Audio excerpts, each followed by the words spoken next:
Nous c'est Marchandise Haïti. Quel que soit côté information, nous prenons chercher le poté le baou, Jean Lia.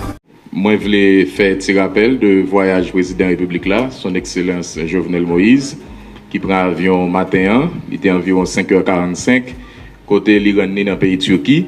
Il a participé dans un forum diplomatique qui a fait Antalya dans le pays ça. Les thèmes qui pourraient aborder, c'est question sécurité, question énergie, question investissement. Donc le chef de l'État a tourné, l'a pris pour le bail plus de précision sur ce qu'il dit, à qui est-ce qu'il rencontré, à ce qu'il sorti, dans voyage ça, il a fait dans le pays Turquie. Moi, j'ai annoncé nous, jeudi, Premier ministre hier, Dr. Claude Joseph, a intervenu devant le Conseil de sécurité des Nations Unies. Et PM qui allait en personne, puisque son rencontre qui est extrêmement important, Libral Bay ont état des lieux de situation en Haïti, qui tout ont réaction par rapport à dernier rapport Conseil de sécurité a été fait sortir sous situation en Haïti. PM Claude Joseph pral renouveler devant Conseil de sécurité qui donc devant le monde entier volonté président de la République là Jovenel Moïse pour une élection qui réalisée en un pays à Nessa pour que lui remette pouvoir bah yon l'autre président le mandat fini qui se date 7 février 2022 quoi nous tout connaît. PM nan pral gagner pour lui renouveler tout détermination chef l'État pour continuer avec processus dialogue là pour nous arriver dans un gouvernement d'union nationale. Et disposition chef l'État prend pour reconduire PM Dr. Claude Joseph dans tête primature, ça montre l'autre fois sens d'ouverture, volonté pour que continuer discuter avec acteurs dans intérêt Haïti, dans intérêt peuple haïtien pour gagner un autre gouvernement. Mais en même temps, chef l'État comme monde qui est responsable, pas qu'à croiser bras la tonne, l'obliger à avancer sur route élection sur route référendum constitutionnel là pour que démocratie allait continuer bourgeonner ici en Haïti. Dernier rappel qui est extrêmement important, que la presse connaît, gagné un mandat conseil consultatif indépendant qui renouvelé pour 45 jours. Là encore, président Jovenel Moïse montré nouveau texte constitution qui est en débat, c'est pas texte pâle, c'est pas projet personnel li, c'est un projet qui est déjà là depuis plus passé 10 ans, li seulement fait suivi pour que projet ça allait venir en réalité. Donc un premier jet qui était rendu public, il y a un peu le secteur de la société qui réagit sous lui, qui fait des propositions par CCI, eh bien jodi a chef l'État rend compte faut processus là avancer démocratiquement. Eh bien, l'IBAI, CCI, on tire à longe pour que vous tenu compte de toute réaction, toute suggestion, toute proposition y a recevoir pour que vous proposez un texte final et population en lui-même, nos exercices démocratiques pour dire oui, li d'accord pour nouveau texte là ou bien non, li pas d'accord. Donc, pour mon cap dit que constitution pas d'accord, il fait changement là-dedans par voie référendaire. Moun sa yo vraiment fait fausse route ou bien c'est ignorance, c'est li ou pas choisi li article là ou bien c'est méchanceté parce qu'en pile fois le municipal c'est politique qui a fait, yo presque dit yo ka fait n'importe qui ça. Constitution pas d'accord ou fait changement la donne par référendum, mais pas aucun peuple sur la terre qui condamné pendant toute existence li pour nous rester en don grande constitution. Donc peuple haïtien gen droit pour lui voter en l'autre constitution pour le dire d'accord que jeunes filles et jeunes garçons doivent intégrer plus dans la politique. Pour le dire d'accord que diaspora a un rôle qui est plus important que le cas joué dans le pays. Pour le dire d'accord que universitaires ont plus intégré. Et nouveau texte là, c'est le principal changement ça li prôné. Fondamentalement question changement de régime politique. Nous tous qui là comme journalistes professionnels d'information, toute population qui a regardé nous, qui a entendu nous, c'est chaque jour nous tout a souffri de réalité ça. Côté long président vini pour le mettre en gouvernement campé, un premier ministre pour le travail, c'est impossible. C'est presque impossible parce que le système ça a été voulu que le Parlement joue un gros rôle, c'est député et sénateur pour le président, mais qui est-ce qui pour premier ministre, mais qui est-ce qui pour ministre si ce n'est pas ça, il ne pas voter. Nous tout qui a souffri de ça et le pays a souffri de ça. Maintenant avec nouveau texte là, le peuple haïtien fin voter, nous allons gagner un régime présidentiel.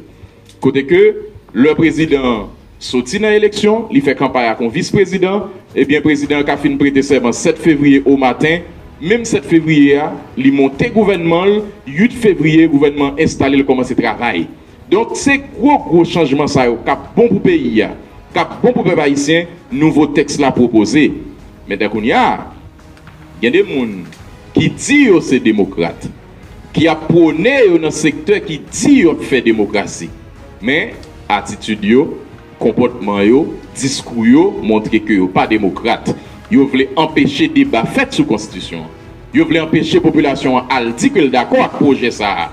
Donc, c'est démocratie, il y a une règle, il y a une exigence. Si vous dites que c'est démocratie, vous voulez faire, lors de ces élections pour le faire, vous êtes content pour aller vendre vision ou aller vendre rêve pour la population, s'il est d'accord pour le voter ou s'il n'est pas d'accord pour le voter ou l'autre.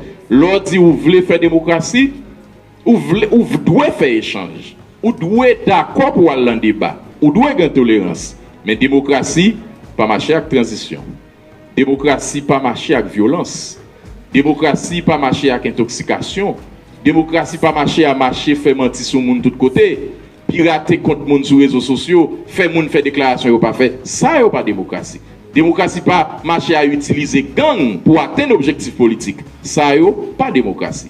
Donc, chef l'État, dans la compréhension de la situation, dans l'esprit d'ouverture, il est toujours en discussion avec des acteurs politiques et il espérer, il souhaiter qu'ils comprennent la nécessité aujourd'hui pour nous mettre ensemble pour que le peuple haïtien gagne un gouvernement d'union nationale, nous avons un référendum qui est réalisé, nous avons une élection qui est faite, nous avons la paix dans le pays, nous avons la sécurité pour que tout le monde ait l'activité.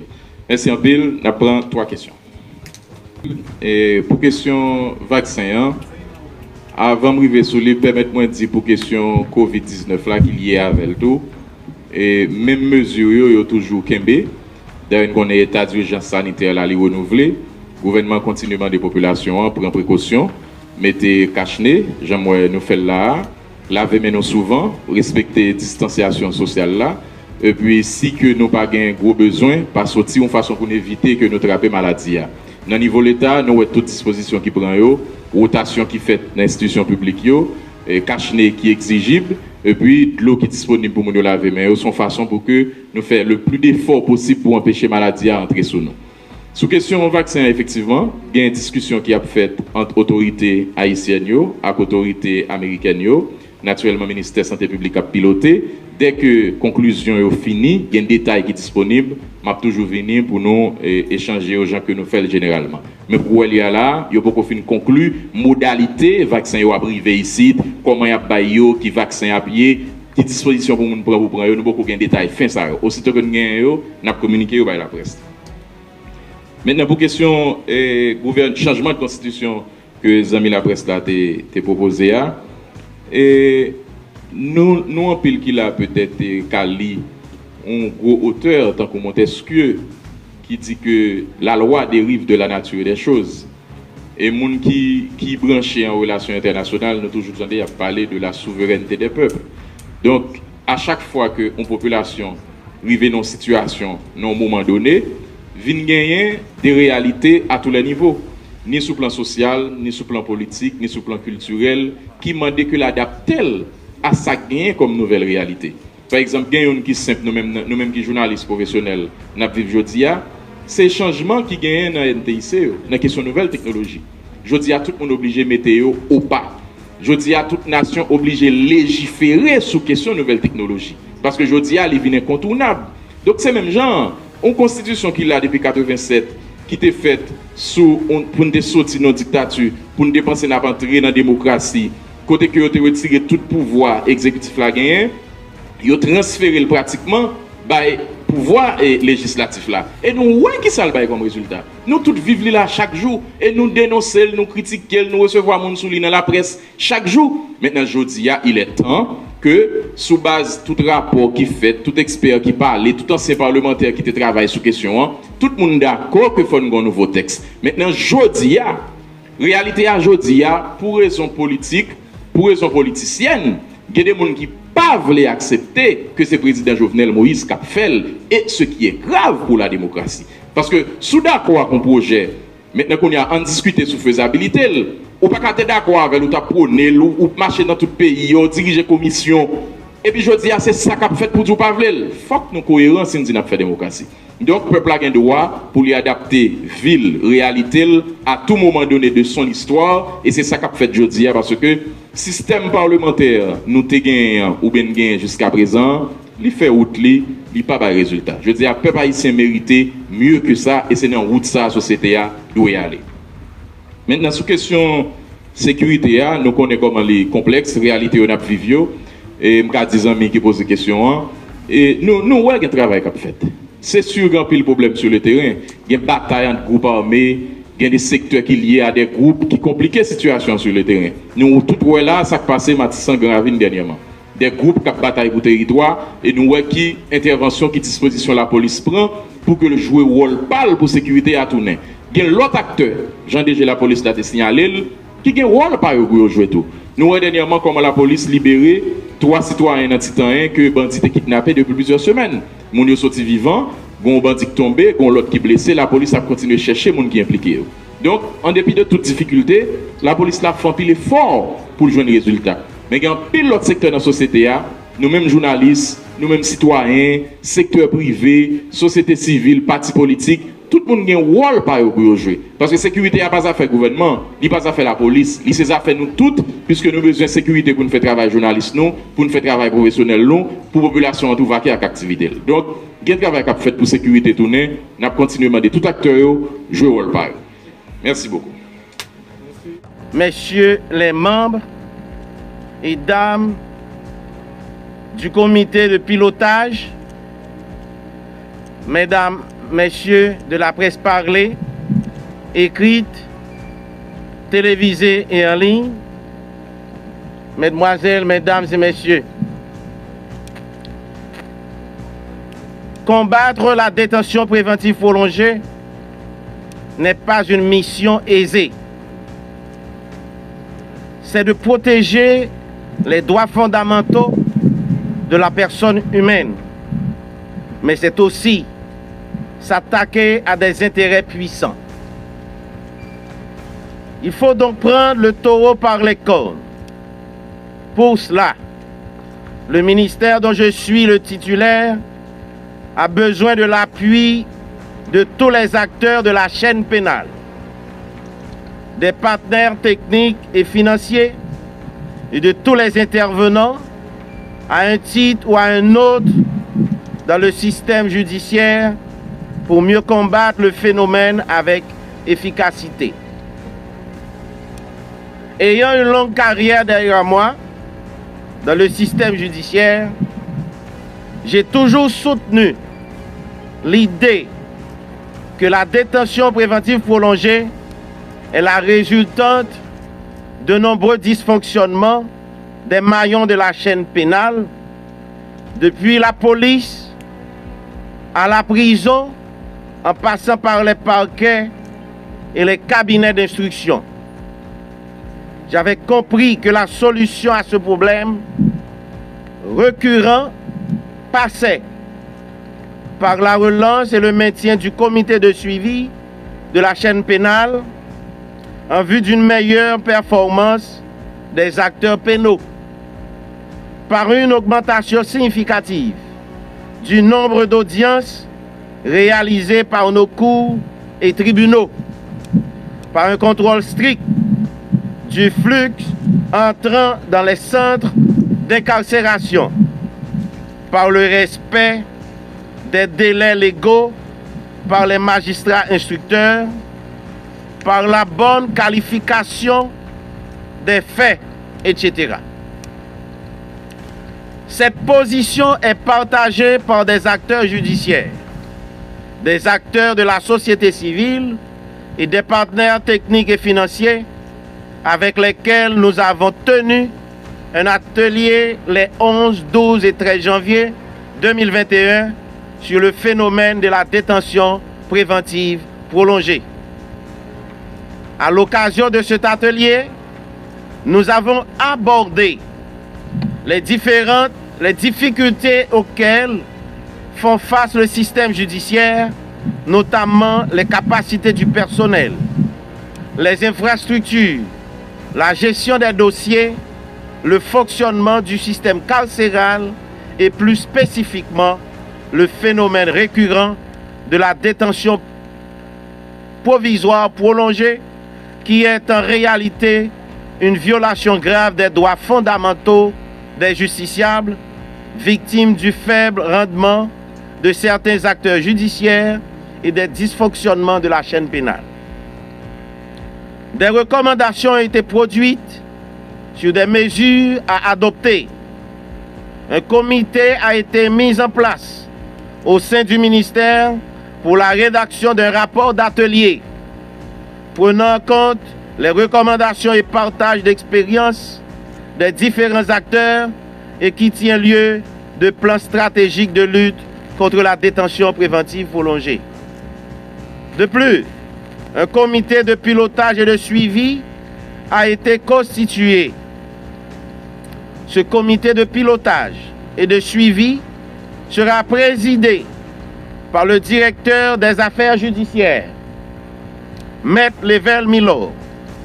Ce dernier sera accompagné dans cette noble mission par un membre de mon cabinet particulier chargé des dossiers pénaux, Maître Wally Mérizier.